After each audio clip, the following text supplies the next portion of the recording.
estimado alumno, bienvenido a este módulo. En este módulo vamos a trabajar cómo la empresa desarrolla estrategias para poder comercializar sus productos en mercados industriales. En mercados industriales, mercados de negocios, el mercado de empresa a empresa. ¿Qué significa esto?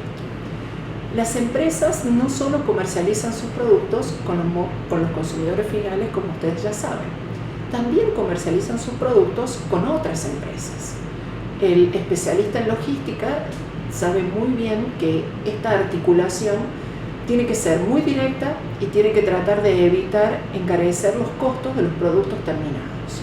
Entonces aquí hay que conocer cuáles son las características de nuestros potenciales clientes, en este caso de estas empresas que van a ser nuestros clientes y van a comercializar o van a reelaborar nuestros productos, para que a partir de allí podamos utilizar la mejor estrategia. Ustedes me dirán, ¿cuál es la mejor?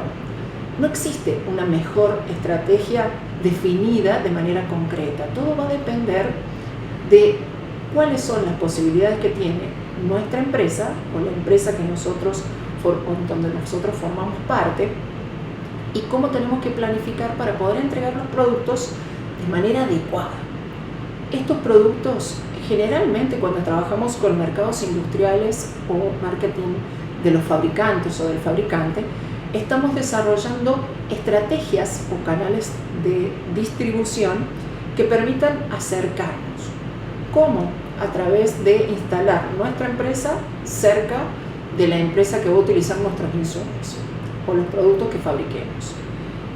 Esto evitaría costos innecesarios de transporte, costos que elevaran alternativos o costos diferentes, operativos que puedan surgir, porque estamos cerca de nuestro cliente y le ofrecemos el producto casi de manera directa.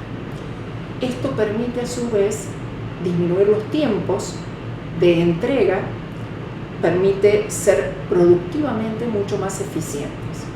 Entonces, cuando estamos trabajando con este mercado, en particular el mercado del fabricante, tenemos una forma operativa, una forma de desarrollo diferente. Nuestro mix de marketing como empresa desarrolla estas 4P, y la distribución está directamente vinculada al proceso productivo de quien va a utilizar los insumos con los cuales estamos trabajando. Por ello, les pido que presten particular atención en el caso de estudio cuáles son las unidades de negocios que tiene la empresa de referencia que están dedicadas a este mercado, porque allí van a poder interpretar y visualizar cuáles son las características de los productos y cuáles son las características de los sistemas para poder llegar a ese cliente.